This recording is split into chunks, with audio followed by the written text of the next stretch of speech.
Oy vey.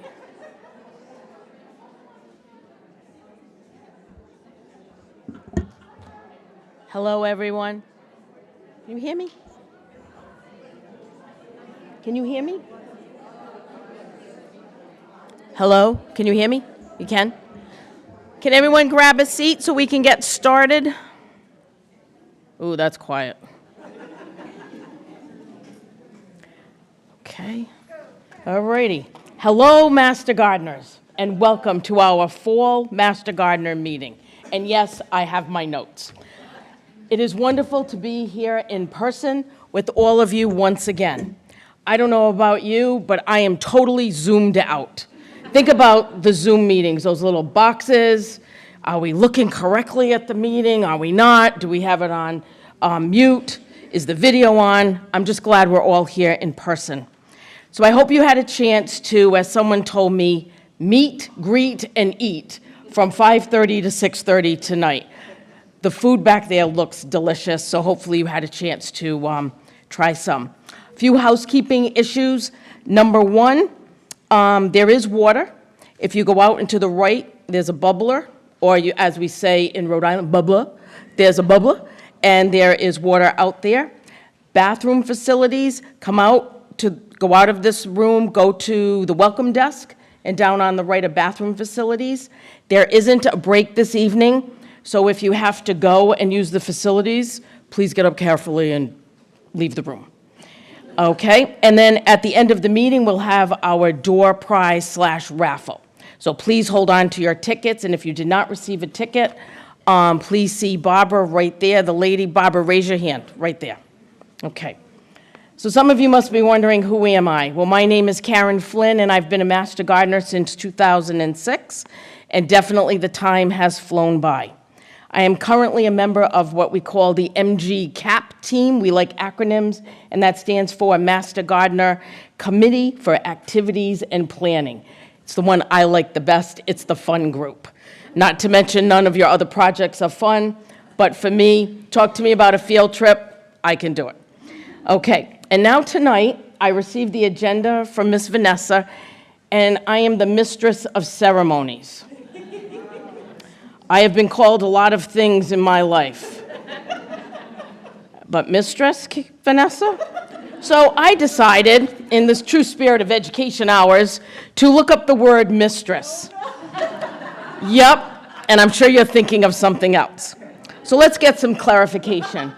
The word mistress, the woman who has authority or control, as in a house of servants, a female owner, such as if I owned a dog, and a woman having a continuing extramarital affair with a man who usually provides financial support. Well, I do own a dog, I think I do control my home, and we're gonna leave it right there. Okay, I have been called many things. Even tonight, someone called me shrimp. But for now, mistress, I don't know, MC, we'll figure it out at the next time. So, first of all, I want to thank the MG CAP team for putting the logistics together for tonight's meeting, along with Vanessa. So for all of you MG CAP members, please stand. And they are always come on, I know you're out here. I didn't do this myself, and neither did Vanessa. Where are you, Terry? Terry took off. There she is. So if there were, and there's a few others out here, Gail, look at them all in the back. So they're gonna make sure no one leaves early. So definitely thank all of them, and if any of you wish to join this wonderful group, please see Terry. So did everyone receive a handout?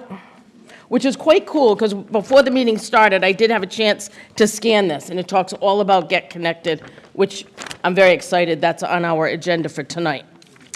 So, first on the agenda, let me welcome the class of 2023.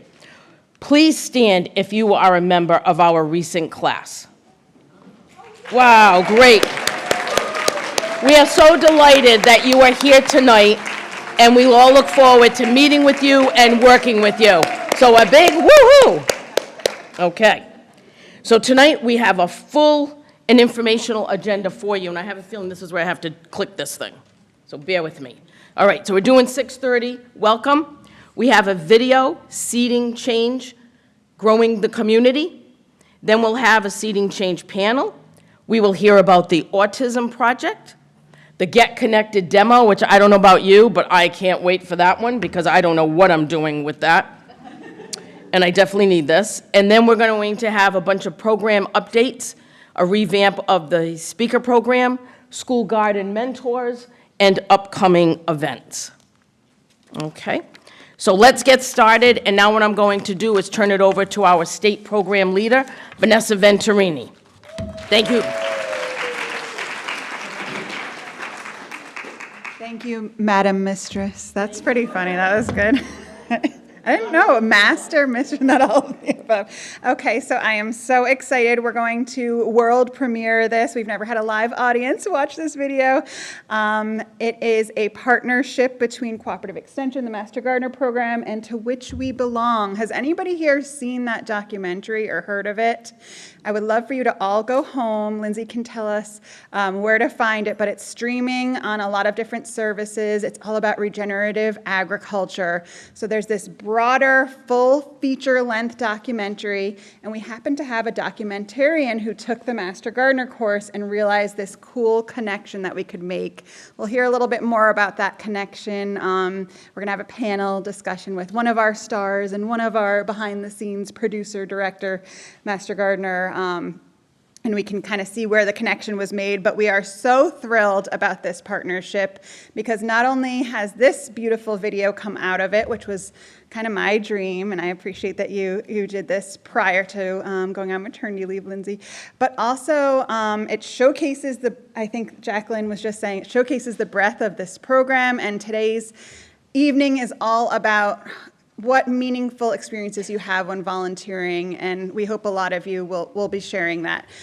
So one thing I wanted to mention, if you're on Instagram, follow the URI Master Gardeners there. We have this whole awesome team who's running our Instagram account and coming up with great content, and a lot of these videos are getting featured there. So we have, I think, 3 or 4 videos so far. Some of them actually they all feature Master Gardeners, and we're actually continuing to broaden our partnership and continuing to have these beautiful videos produced professionally in partnership. So I think without further ado, I think this video really just captures the essence of what the Master Gardener program is all about right now. And so this is the website you can go to. You can just Google To Which We Belong, and there's a whole regenerative gardening series. And this is the first video, but you can see there's many. Okay, so starting with this one.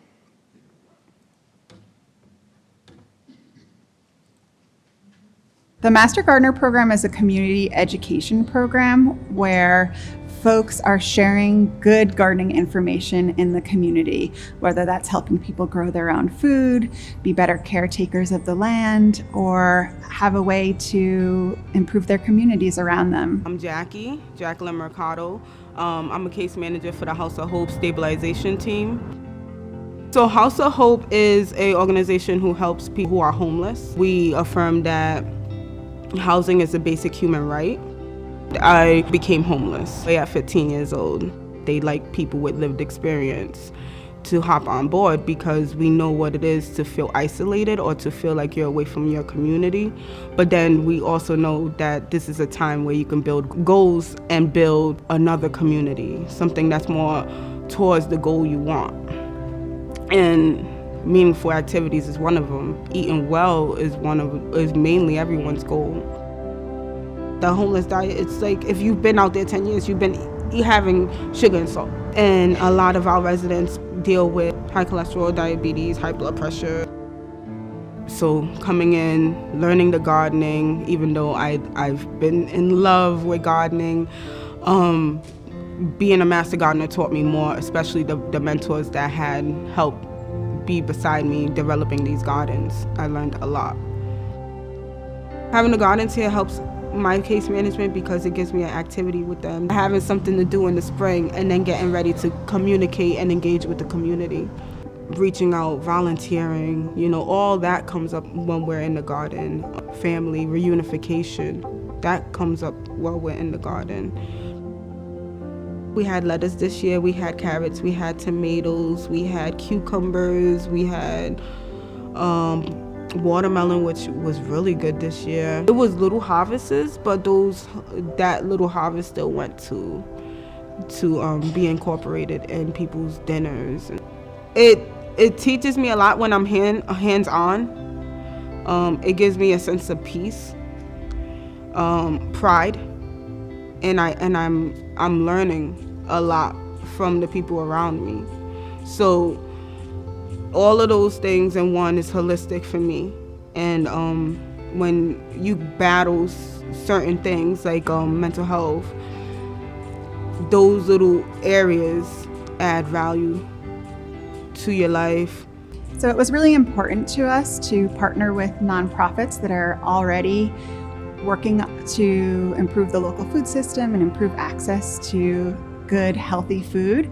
And that's because we are all about this asset-based model. How can we collaborate with community organizations that are already doing good work and just amplify those efforts through the addition of maybe some volunteer training for some of their staff and folks involved in their organization, through the addition of trained and very skilled and incredibly good-looking volunteers, as well as the resources and the knowledge base that we have at the university. And we understand that these community-based organizations really know what's going on, what's going to work well, what's worked well in the past, how to deliver messages to their constituents. And so we're really building upon those strengths. It's working with the folks who are already trusted members of their community, who can really serve as peer educators and sparks for change. I have a team of about 14 or 15 Master Gardeners, most of them who, as I, are veterans that come here and volunteer, trying to spruce up these patios.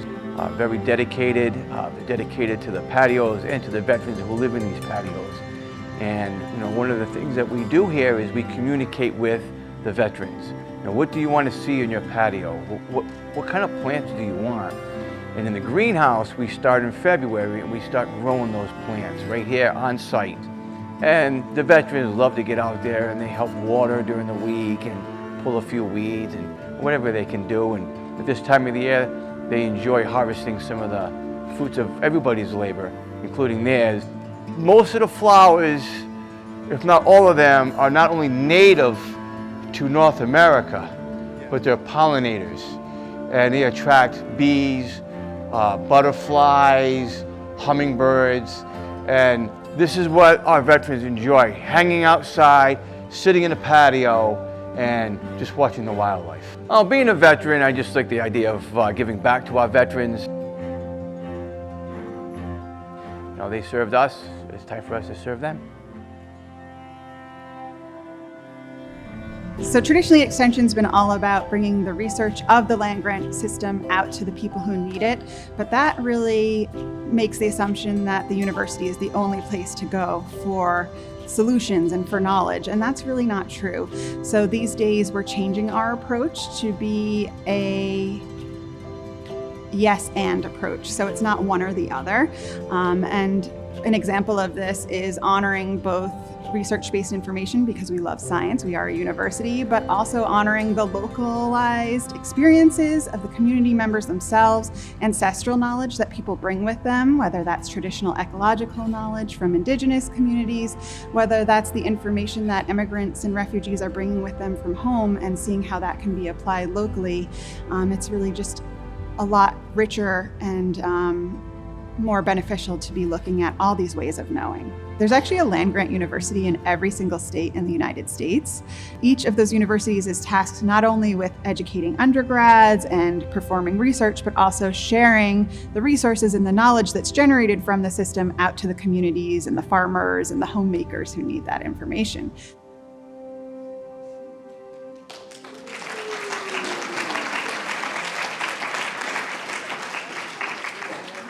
And I hope Jacqueline and Lindsay, can you come on up and join me, and let's hear it for our star and our producer. Woo!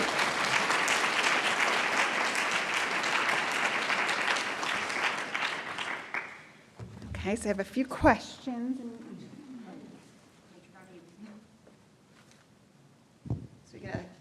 clip the little thing up and hold it right up to your.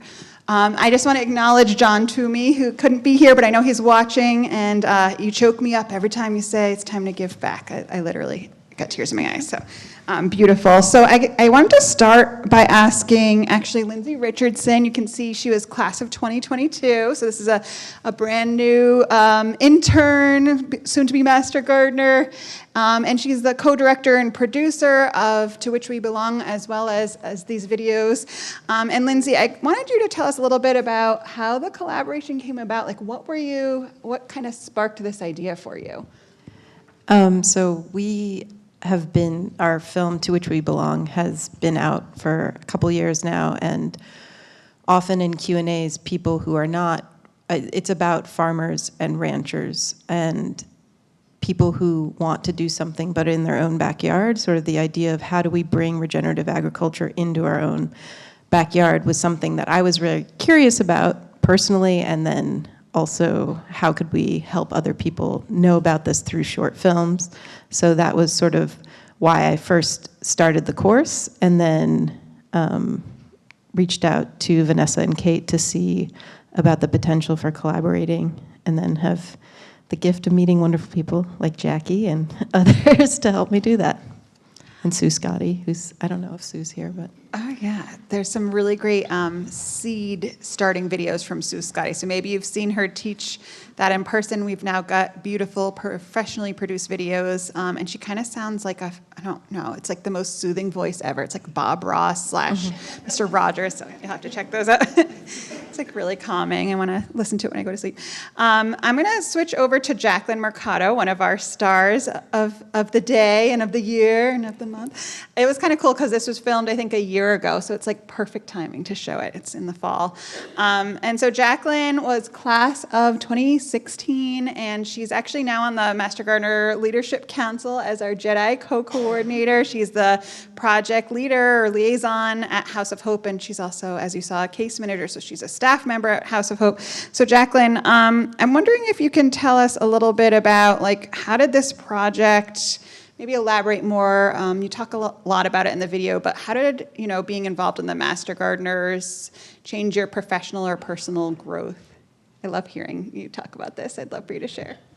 It took a little while to kind of learn what I was doing, even though I would see it with the Master Gardeners who came before, because I think they was at House of Hope in 2014 before I took the class, and I've always wanted to garden even though I'm a city girl. That was something in my culture that kind of fell off. And when I seen the class and it was presented, hey, why don't you try it? I jumped on it, and it has built my confidence a lot.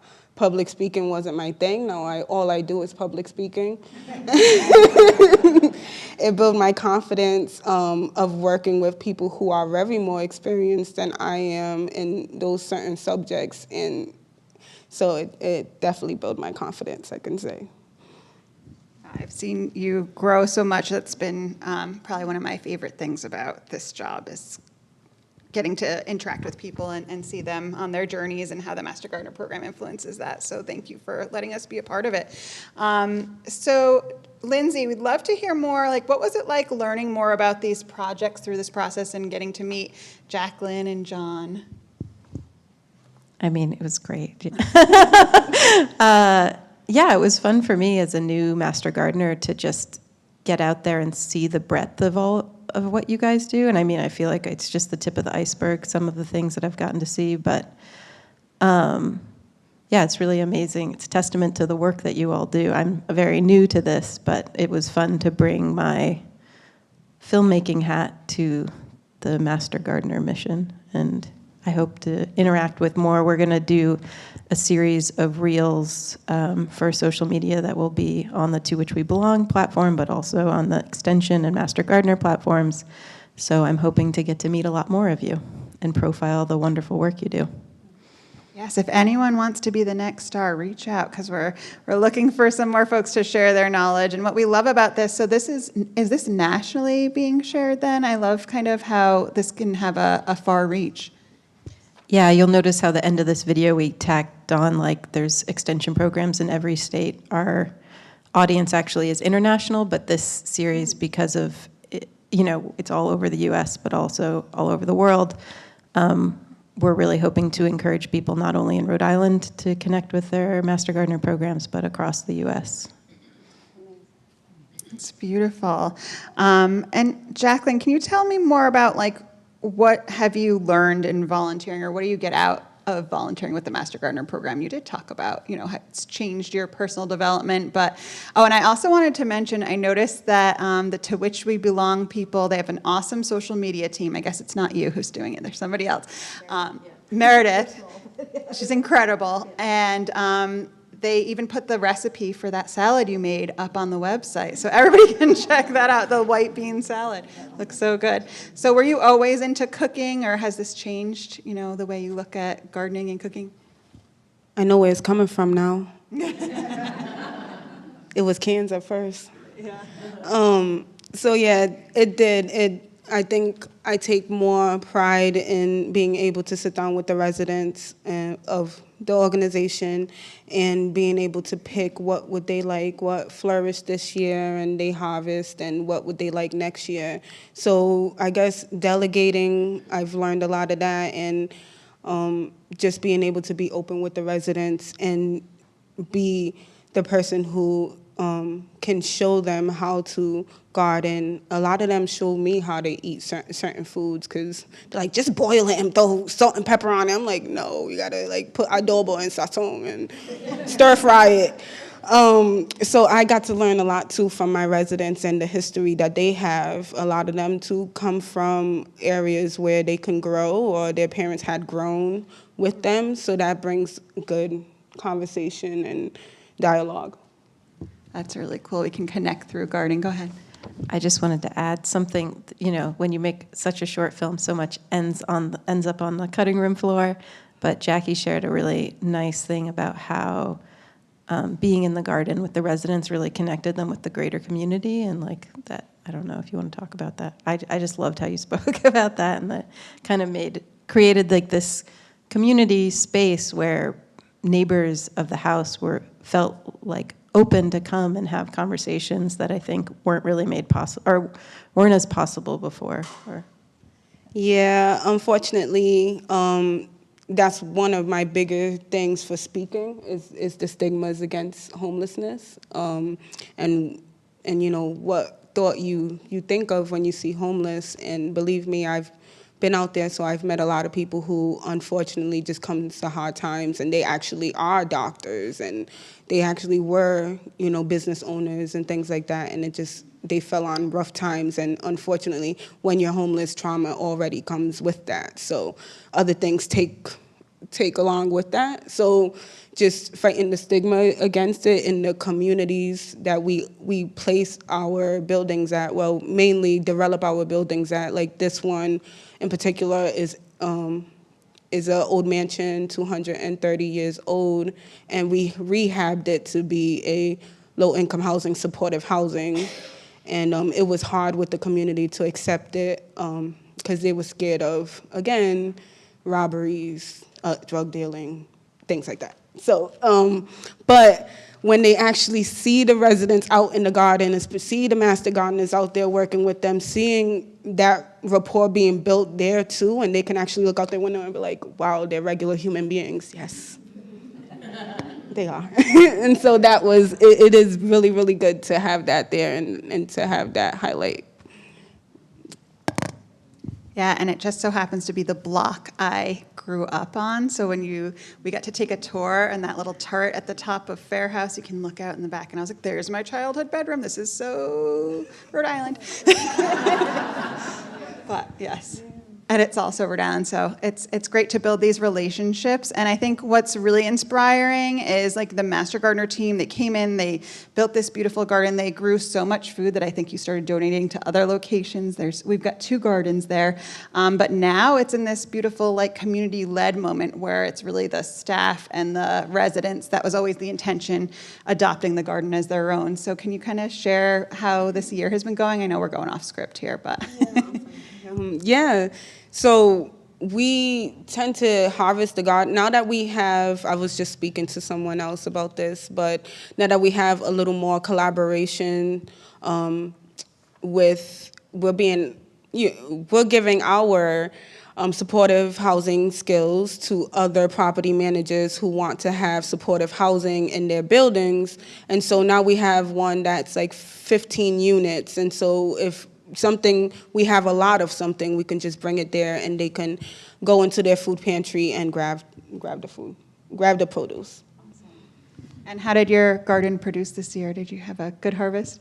Yes, we had a good harvest. I think mainly in shipping because it was bigger. I think a lot of the viney stuff we planted there grew really quickly, but I'm noticing my residents like sweets, so watermelon and anything like that they can, cook or eat raw, they're into. So I think shipping did very well.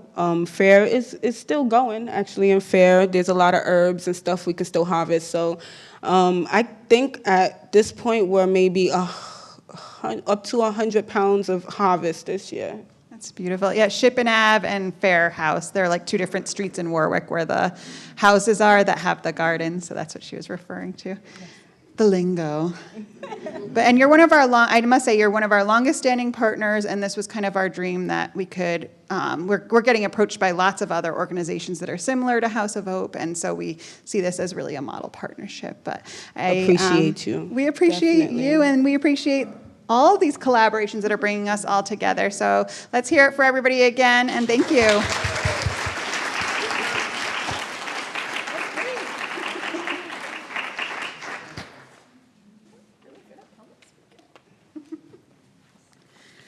Okay, so let the inspiration continue. We had the joy of visiting the Autism Project, which is a brandy new project, kind of similar to this, a little different. And we'll let you hear it directly from our two Master Gardener program liaisons. So if Diane, Stacy, and Jeff Faria could make their way up, they're going to tell us a little bit about this awesome collaboration that they got involved with just over the last year, and we have a little video to video to show once they're done.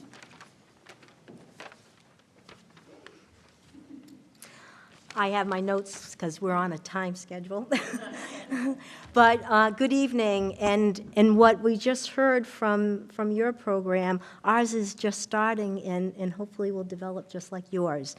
So Jeff and I had our first meeting and first site assessment in March of 2023. And 6 months is all that. When I went and I counted, I was like, 6 months. And we have accomplished so much, but it was through the collaboration of many volunteers for the Master Gardeners. And also we have two great TAP facilitators, Lori Gray and Lisa McKay, and then their TAP members. And through that, we've been able to build 15 beds, and we have about 30 grow bags that we're growing tomatoes. So we do have a 5-minute video that will really show you the whole transformation from a blank slate all the way to what we are currently today. But I just wanted to highlight a few things that we have provided as Master Gardeners to the Autism Project, which we refer to as TAP.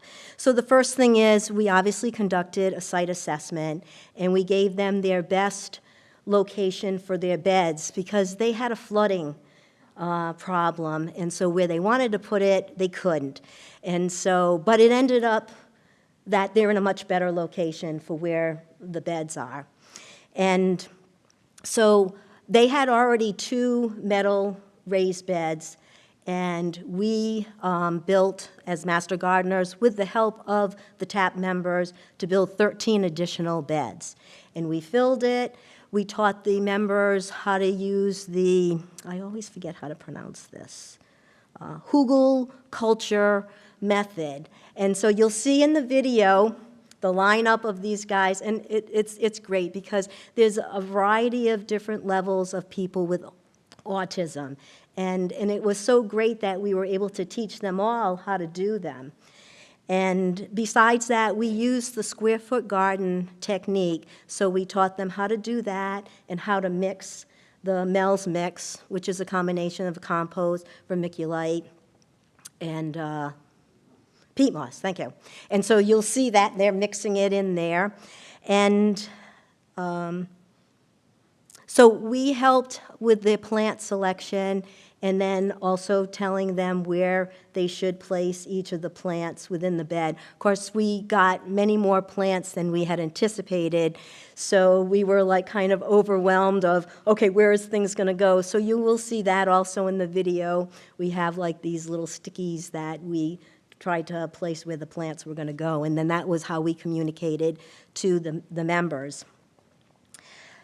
So the TAP members were shown how to harvest, how to weed. We showed them how to wash the vegetables because they actually took some of the vegetables to the fire department, which is right aside of them, and a lot we're actually donating to the Johnston Senior Center too. So they've been involved. They've actually walked down. I mean, they went right aside of there, and so it was great that the firemen got to meet the community. And we assisted in the watering, and from that, it was really interesting that because of how the TAP members learn and follow instructions, it's all by pictures. So they came up with a method of watering, and you'll see that it's very colorful. They had like colored tags on each of the beds, and then they have like these colored cones. And so when a cone is on it, it identifies that the bed has been watered. So that was their visual way of being able to train their members. And because we have a chef, Heather Langoy, who had another connection to a chef, we brought this chef in, and he prepared a ratatouille pizza. And he showed through the crop that we had harvested from the garden, and it was delicious. So we benefited as the master gardeners along with the TAP members. So they got to see the nutritious way that they can prepare the foods that they're growing. And we also educated them on composting. So with that, you're going to see that all in the film. So do whatever you have to push the button.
I'm thrilled.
So far, we don't have all the numbers in because we're still, oh, sorry.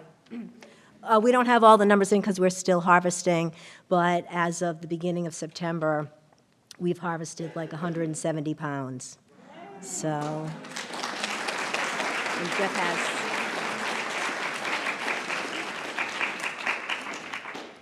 Yeah, just wanted to highlight a couple of things when we were developing the garden. And one was, since we were a new project, we could really take on some of the concepts behind Jedi and some of the concepts of where the Master Gardeners have been, I think, going the last few years. So one of it was everyone having access and opportunity to the garden and real inclusiveness. So you can really see it with the way the beds are designed. So, I mean, literally, with the 41 inches between the two, and then we had the landscapers come in and level everything.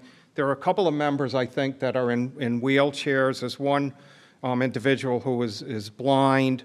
And so when the members come out also, more comfortable with the raised beds, and it also allowed us with the color coding concept to take place. So, so once we, developed that along with interacting in the community and stuff, then it really, I think what this shows, and I think for us is, and to me the most important concept of this whole Master Gardening and Jedi thing is really a two-way learning process. So as much as Diane was talking about people like ourselves and the other volunteers working with there's three groups basically at different learning levels. So working with those three groups with all different learning skills themselves and incorporating them into the garden. So they were learning from us, but I almost think if we were to ask the volunteers or us, we learned a hell of a lot, right from them. And so I think that's been very meaningful as well. The staff there, we've learned a lot right from the staff, and then as much as they've learned from us. I think the other thing is that we did right from the get-go, and we never really talked about this, is that we never went in and said, oh, this is the way to do things. So we really made it inclusive right away, where we'll say to Lori or Lisa, what do you think of this? So really the design, the actual design itself it wasn't Diane and I sitting there with it. We assisted on where things are going to go, but that was all TAP and the volunteers. So, and it's really led to some really good ideas for next year with the color coding and the checklist. And we learned to work off of that, actually. I mean, when we come in, there's a checklist there. There's the things that are color coded, and we really use that as our guide when we come in, as much as the members use it for their group. So It's been a really wonderful project. So, and we were very happy to share this with you, and glad we were invited.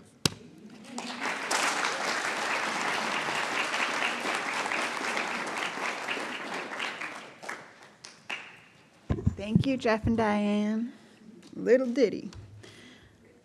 Okay, so what everyone's been waiting for. Come on up here, Stephanie. So excited to welcome Stephanie, is it Roche? Roche to the floor, as well as Susan Hartman, who's on the Get Connected group. And I want to just thank these incredibly patient, resourceful, kind, and generous women for giving of their time to help us adapt a new system, which has been a learning curve on both ends. I won't say any more. Thank you all for trying. If you haven't tried yet, you get a little handout, and we'd love to get you started because we need to do this. And again, this was a change that the university asked us to make. They didn't want us to re-up our contract with Logistics. They wanted us to use this new system that other departments were using because of the data security. So we are doing our best to adapt, and we hope you all will come along for the journey and hear some tools on how to do so. Hi, everybody. It's nice to see everybody in person for the first time. Some of you I've been lucky enough to meet in person at our help session, so thank you for coming here as well. And I promise that Get Connected is going to be as easy and painless as I'm going to try to make this presentation for you. So that being said, my lovely helper here, Susan, is one of the most valued members on the Get Connected help team. So if you reach out to that email address, you are likely going to get either Susan or myself, and feel free to pepper us with any questions you have. And that's going to be reinforced a lot in this presentation. We don't want you to struggle with tech issues of any kind. It is not worth the frustration. I will admit sometimes in order to get some problems taken care of, it might take a little bit longer than we like, but rest assured, we'll get everything ironed out because Get Connected is just as new to us as it is to you guys. So if I can learn how to use this. Backwards. There we go. Okay, so some basic things to cover: how we're going to access the website, the initial information that you were sent so that you can log in, and then, just kind of actually navigating the site once you've gotten in. So first and foremost, one of the biggest pain points that I've heard from people are, we don't know how to get to this website. We can't find the welcome email. How are we actually getting there? This URI is going to be super helpful for you. URL, oh my goodness. It's going to be super helpful for you. And if you have your handy dandy handout that Vanessa was so kind to print for us today, you can simply scan that QR code and you're going to come up with a bunch of different resources that Susan and I and Matt as well, prior to his departure, have curated for this cause. So you'll want to bookmark that the first time you get onto the website. That way, it's just easy to pull up going forward. If you want to try and find the original email, you can see a screen grab of my inbox that I made sure I marked all of my unread emails as read first, so as to not embarrass myself. So what you would have received looks something like this. Now, as we're in September now, if you can't find this, or if you do not want to comb your mailbox back to April, just send us an email and I will send you your credentials with a nice, easy password to get you going, instead of one of the computer-generated ones that they send you that are just a mess of letters and numbers. So, again, like I said, just email us. We'll get you that information. And this is what your login screen is going to look like. So please don't be fooled if you accidentally are in the Master Gardener portal and you somehow wind up back at Volgistics. If you don't see this, you are in the wrong place. So always just make sure before you put in the time and effort that you're in the right spot. Now, here we have a picture of my dashboard, and this is really going to be your main hub of getting around the website. So you'll see that we have on the left side of your screen in Get Connected, you will always have this dashboard that you see here. Opportunities is going to be where you find the different volunteer projects that you may work on or continuing education opportunities. The clock itself, I like to just say, click the clock. If you want to see your hours, click the clock. And then we also have this opportunity responses section, and I'm going to touch back on that a little bit later, but that's also a good way to make sure that the projects that you are working on will appear for you in your drop-down list when you record your hours. So this is what your hour tracking section is going to look like. It's pretty straightforward, and keep in mind, for the purposes of this presentation, I have cut out the giant yet beautiful URI Cooperative Extension banner. I think it can be misleading sometimes because you don't really know that you have to scroll down in order to get to the content. So the banner, as beautiful as it is a little bit in the way. Maybe we can do something about that. But for these purposes, I have cut it out. So you'll notice that there's a tab for you to add hours right there. I wish I had a laser pointer, my apologies. If you click that or you simply scroll down to the bottom of the screen, tech help for the tech help. Yeah, this little green button. Oh, gotcha. Perfect. So anywho, you can either click that nice handy add hours button or you can scroll to the bottom of your page. When you get to the bottom of the page, you're going to see this form. Now, any hours that you record need to be in response to an opportunity.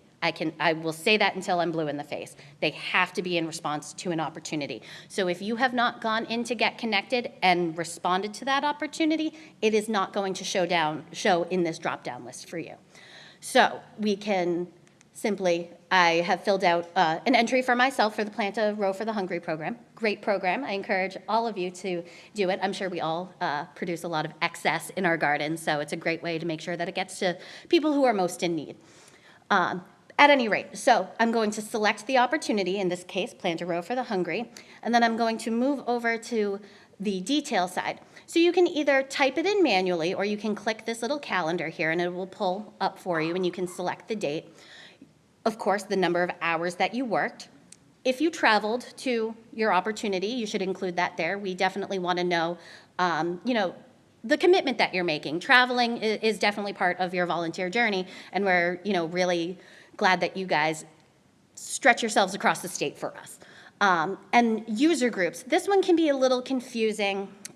You'll find in this list it will say continuing education, so obviously you're going to select that for any opportunities that you do. These may be Zoom events, these may be field trips that you go on, but either way you're going to select the continuing education user group or volunteer service hours. Pretty straightforward. And then we simply submit the hour entry. Now, opportunities, like I said, we have to respond to them. So if we go back to that dashboard, we see opportunities right here on the left. Again, this section is always going to be there on the left for you. So when we click through, there's a bunch of different ways that you can isolate opportunities. You can use this filtering section over here, and you can filter by a ton of different metrics, accessibility, age, distance from you, events that have open slots available that are seeking help in particular, or you can simply scroll down through this exhaustive list. There, I think it goes on for 20 some odd pages, so I don't recommend that. Or you can simply search by phrase. And one thing I want to emphasize, if you are searching by phrase, do not be overly specific. So for instance, I had somebody who was trying to log hours for the Attleboro Flower Show, and they were typing that phrase in, and it wasn't quite coming up for them. I'm not sure if it was because Attleboro is one of those words you can spell multiple ways or whatever the case is, but if you just type in flower show, boom, pops right up. So try a couple different terms if at first you don't succeed. So once we find, this is an example of one of the filters that we can use. So this is the location filter. So you'll see right here that we are searching within 5 miles of 02905. So we're pulling up all of these different opportunities that are available for you for volunteering.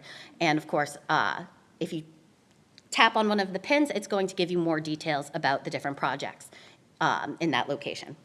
Obviously, Roger Williams Park has a bunch of them, so you'll find many over there. Now, once you find your opportunity, you're going to click on it, and you're going to look for this button right here that says Respond.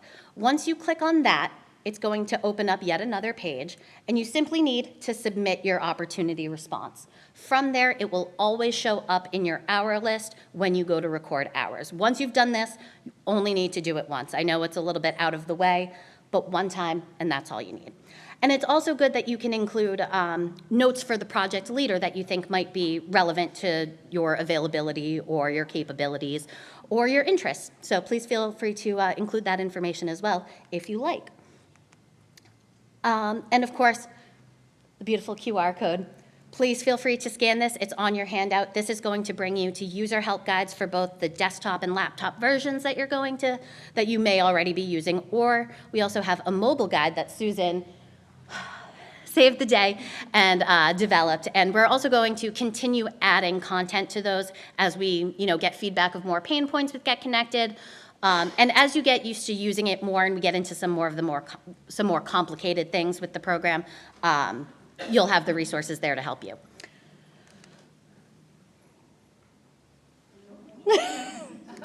Oh, there we go.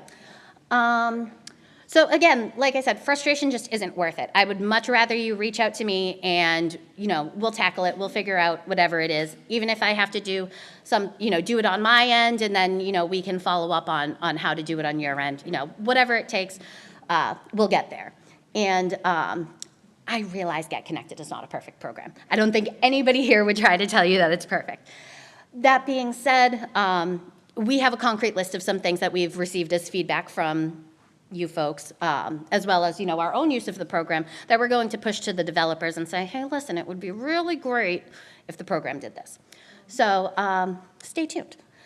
And then, Volgistics isn't coming back. So we're going to rip off the Band-Aid and we're just going to go with it. I promise it is just as easy as Volgistics in the end. It's just not the same. So it's like anything else. The more you do it, it's going to come second nature.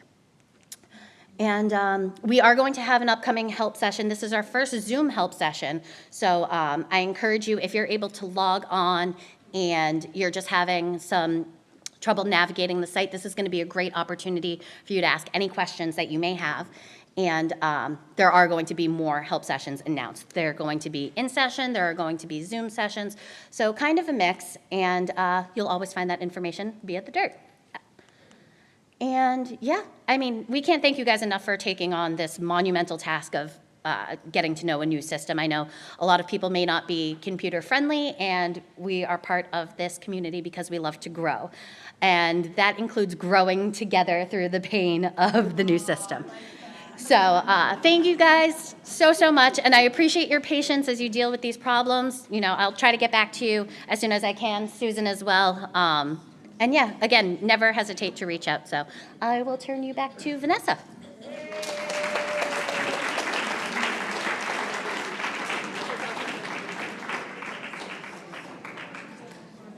We love Stephanie and Susan. So are you all chatting about how much you love Get Connected? That's all I've been hearing. I'll be out in the apple orchard. I just love Get Connected. I'm like, I know. It's actually really got so much functionality. We just have to learn how to use it and get comfortable. It took me even a while to be like, okay, I'm going to breathe through it. I liked that, though. We're growing through it. We're all going to take a collective breath and let go of Volgistics. And I'm sorry that it had to happen in the spring. If we could have planned it differently, we would have done it differently.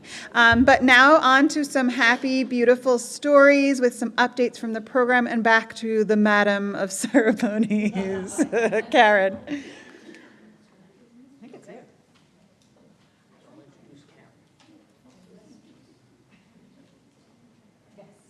Okay. It's okay. You want to do it? We're good. Hello again. So next on the agenda is going to be a revamp of our speakers program. A little short story. Vanessa sends me again the agenda. Karen, 4 minutes, and my name is attached to it. Last night I scrambled. Reached out to Terry, reached out to Barbara, reached out to Vanessa, and said, is this me? I need talking points. She said, no, it's not. It's another Karen. And we won't talk about the Karen that's out there in the news. We're not them. So without further ado, I'd like to introduce the other Karen who will be speaking about the speakers program. It is definitely not me. Come on up here, Karen. All righty. Thank you. Karen Knapp. I was going to say, it's nice to meet another Karen. We've gotten a bad rap over the past couple years. I know we're running short on time, so I'm just going to be really quick. Karen Naff, I took over the co-coordinator role of educational programs back in May. Spent a couple of months really trying to get underneath the educational workshop, formerly known as Public Presentation Program, and I will also be overseeing the hotline. The great news is that the educational workshop program, which was kind of shut off earlier this year, has turned back on to online requests as of September 1st, and we had requests coming in starting September 1st. So that's awesome. What I found was a couple of very positive things, but also some areas for opportunity. So we've made a few updates to the program. People love the program. People love volunteering for the program, the community. It's very well received.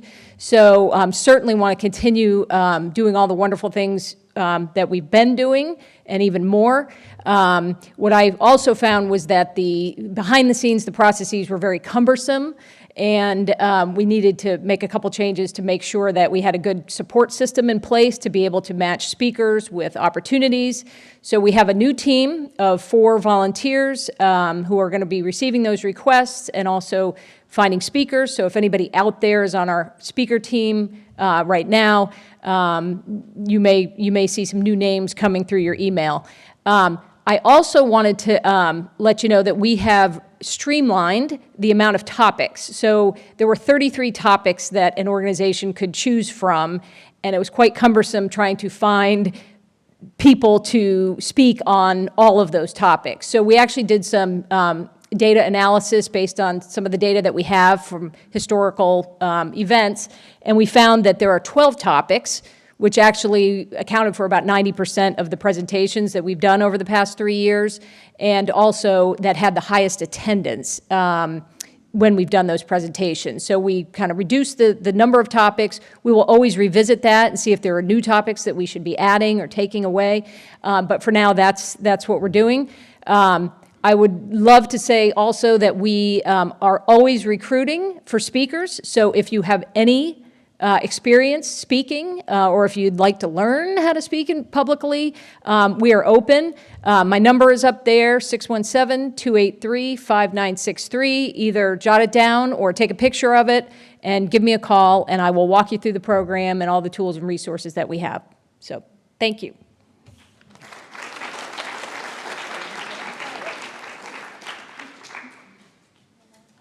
Okay, thank you, Karen.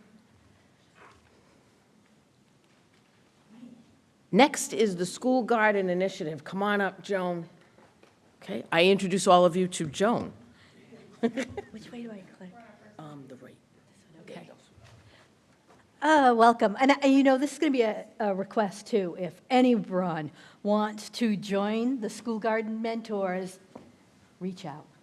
So here we go. I asked for photos from spring and summer. I had about 6 or 7 schools that responded, and let's take a peek at some of the things.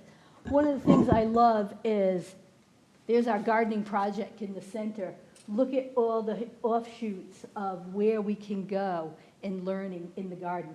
This graphic in 1982. We're still trying to get gardens in all of our schools. And this is what we can do when we're out there. It just amazes me. We were very fortunate. Every school this year was able to select 4 curriculum guides. There's Books in the Garden, The Growing Classroom, Junior Master Gardener, and Garden Classrooms. And this is from Phil Fong out in Cranston, volunteering at Edward Rhodes. Here, oh, what? Oh. Those that are online, go on this speaker thing. Now, bear with us, guys. See if that'll work. Hello out there online. That way you can walk in. A nice seedling delivery to our school. This one's out in Massachusetts, in Swansea, and they've got some great things happening out there. You'll see some more photos. Here's our seeds. at work, and we appreciate that. They come to our schools. We brought them to 64 schools this year, so thank you to the Seed Project. And doesn't that look great growing on the window ledge? All of our schools have access, and actually the whole public, if you access the School Garden Initiative website, you can use this handy guide, a how-to for Rhode Island school gardens. There's a lot of information in there. I think we saw somebody a little earlier who was dressed up as a sunflower at St. Pius School in Providence, brought some seedlings out to that school and did a lesson on composting. It's always fun. Here's our friends, again, they're composting from their school cafeteria. Don't you see a lot of common threads from our adult projects to our school projects? I love this photo. This little person, he's like, just sitting, relaxing. I'm so glad I'm outside working on this project today, and they're getting their seedlings into the ground. Sometimes we need a little help with those real tools. We might not be ready to pick up a tool and use it on our own, and whether it's school staff or a school garden mentor or an aide working with a student, we do our best to make sure everybody has a lot of fun when they're out there. Here, look at the smiling faces. This could be you, too, working with these students.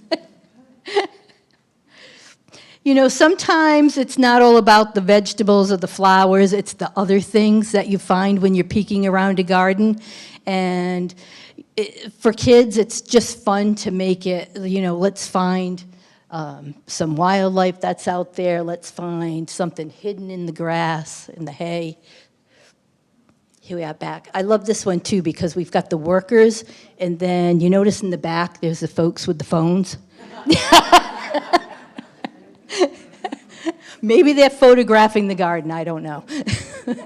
So this garden is in an urban setting in Providence. You'll notice it's in the little alcove of the school at the Juanita Sanchez Education Complex.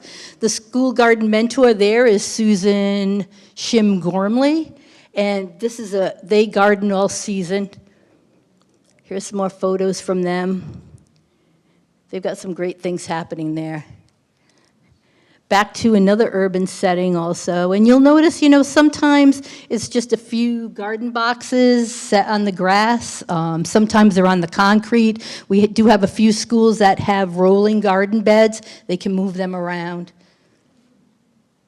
Back. Look, I love the kids. They're working on their own. You know, it's obviously not their first time out there. Look at this, gardening with St. Francis. Yeah. So we're in preschools through high schools and religious schools also. We're everywhere. Little gross motor skills here. I don't know where their water access is. I think they lugged those jugs for quite a long ways. Here they are working together. You know, learning to work cooperatively like that is just so great at a young age. So another great resource we have on the School Garden website is the School Garden Academy. And we encourage our teachers or school garden mentors or anyone to use this self-paced training modules. And it's welcome to anyone. It's open, and check that out. I'm going really fast. Sometimes you just have to look for nature in the urban settings. And here we have, I think young people are great observers of what's happening. And you know, that one sunflower, and there's a little bit of Swiss chard growing, but look at that pollinator up on the sunflower. Here's celebrating Earth Day at Asa Mesa Elementary in Providence, and I went to that, and you know, it was supposed to be a class of 24. It ended up being 100 kids, and they all came into one room, and I was a little bit taken aback by that, but we managed through. We brought seeds, we planted, we had stories. We went outside afterwards. They were playing on the blacktop. You know, there wasn't a lot of green space, but they make the best, and they had a lot of fun. You'll notice that sometimes the soil has some challenges, but look at, there's so much growing, right? Here we've harvested our potatoes and our carrots. I think they're going to divide that up about 20 to 30 kids. It's all right, it goes a long way, and they grew it. Here's another school. They just have their garden boxes right up against the buildings, which is nice. They can look out the window and observe if they're not out there.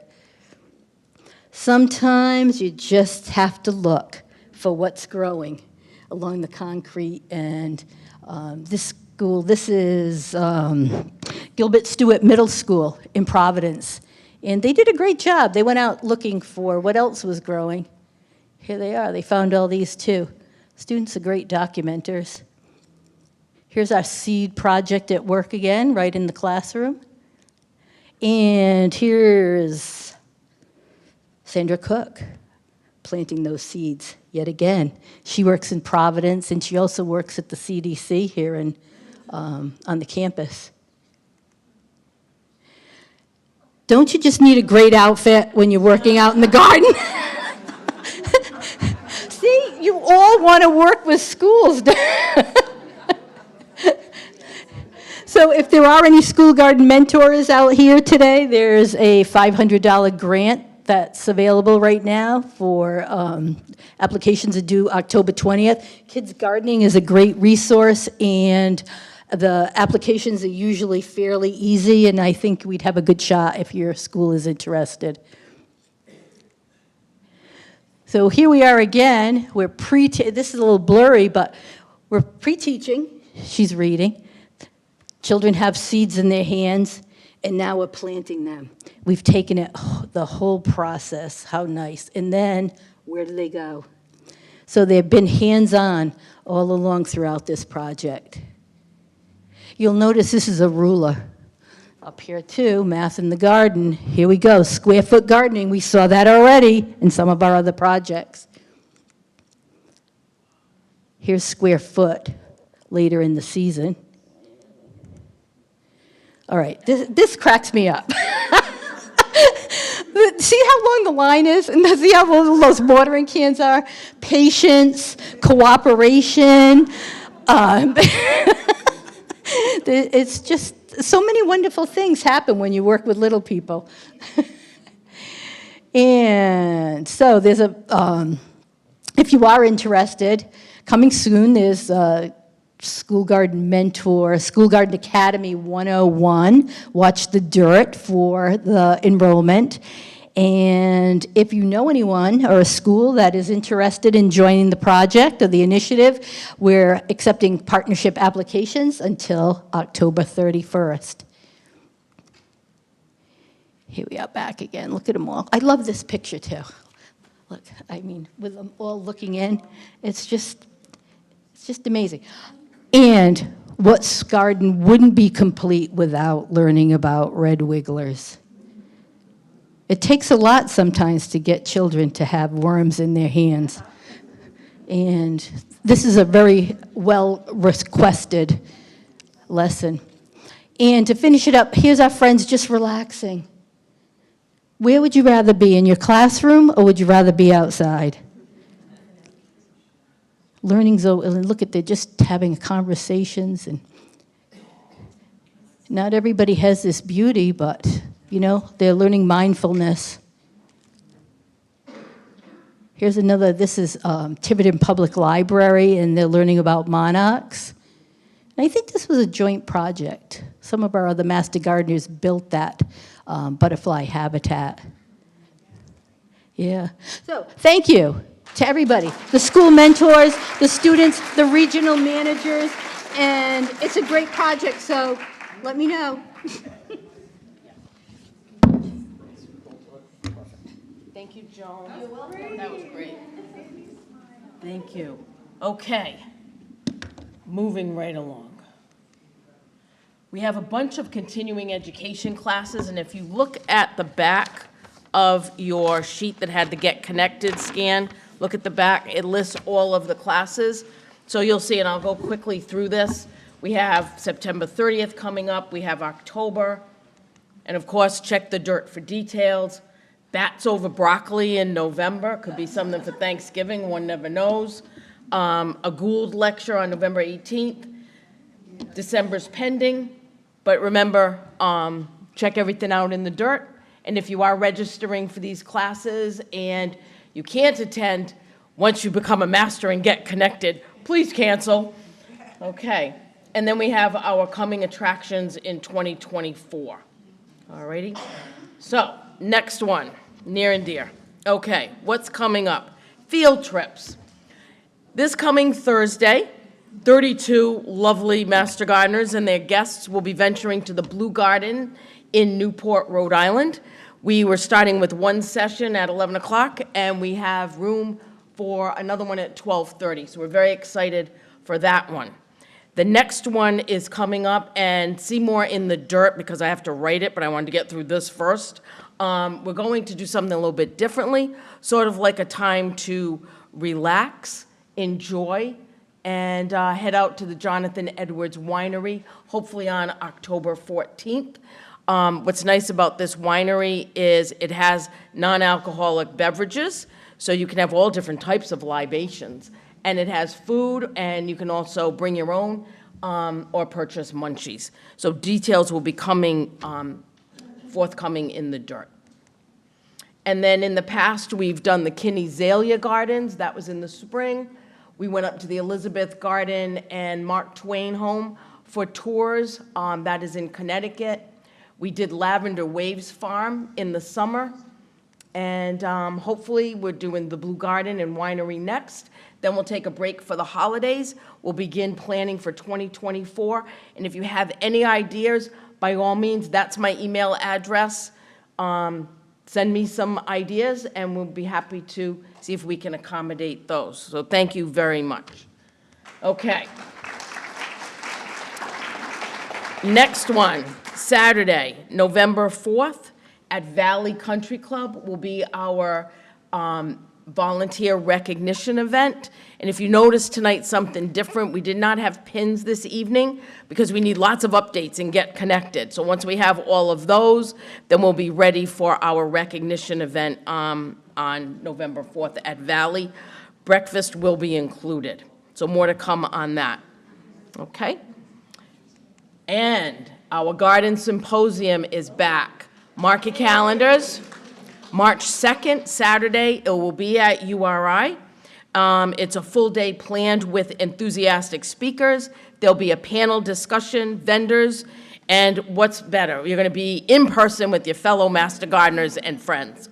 So that's always a wonderful event. So mark that calendar, March 2nd. Okay. I think that may be it. Okay, now, a few other things of housekeeping. Merchandise is coming back. Woohoo! And I was very excited to see in some of the pictures various Master Gardeners wearing merchandise. Gail Skidmore is working on that with the URI bookstore. We're probably going to start with a T-shirt and more to come on that, and we'll wait for Gail to roll that one out to us. Okay, next, the other thing, oh, I forgot, related to the recognition event. We are extending award nominations until next Wednesday, October 4th. We need nominations for Outstanding Educator and Project of the Year. So to submit nominations, what do we all do? We're going to check the dirt, check the link, and put in your nominations for those two. And that date will be through next Wednesday, October 4th. Okay?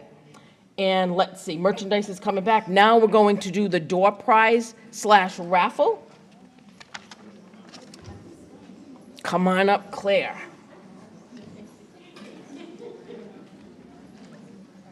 Okay. You want me to pull? Sure. Oh, sweet. Okay. Okay, you ready? You have your tickets? Go ahead. You want to read it? Okay. The first one is 3298162. Is that a yes? Yes. 162. Woo-hoo! Come on up. Yeah. Woo, woo, woo. What does she get? Yep. You have your choice. There's 5 different plants. You have your choice of whichever you'd like.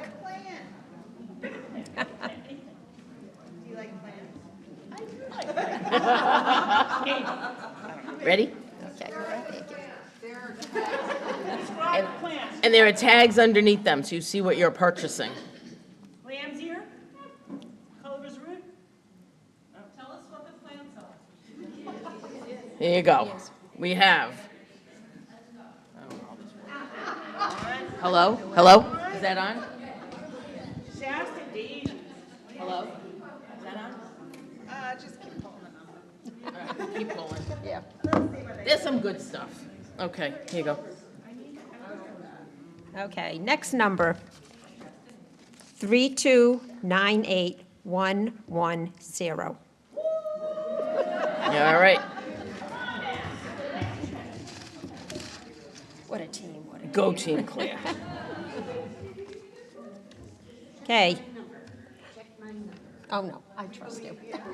Trust you. Okay. 3298104. Woo! Oh, you can take the tag. Yep.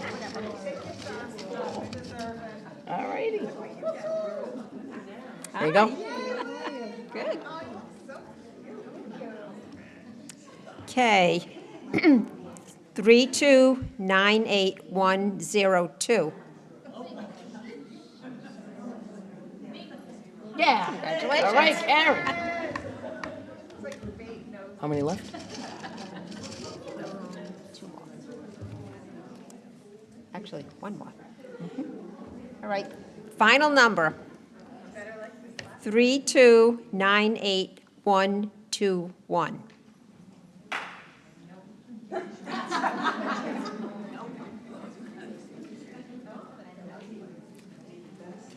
That could be Going once.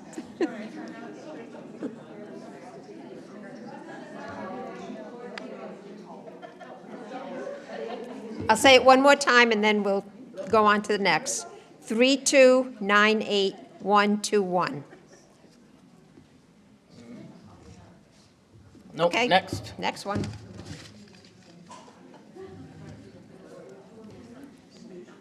Three two nine eight 058.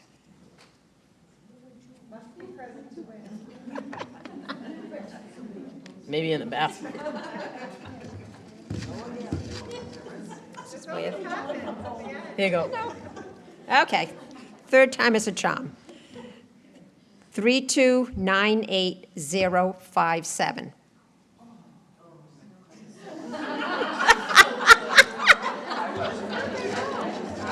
Righty. You're going to be here all night. 3298143. Yay! Thank you, Claire. Okay. It was a great meeting. Hope you enjoyed it. Without further ado, meeting adjourned. Vanessa, do you want to say anything? Safe travels, everyone.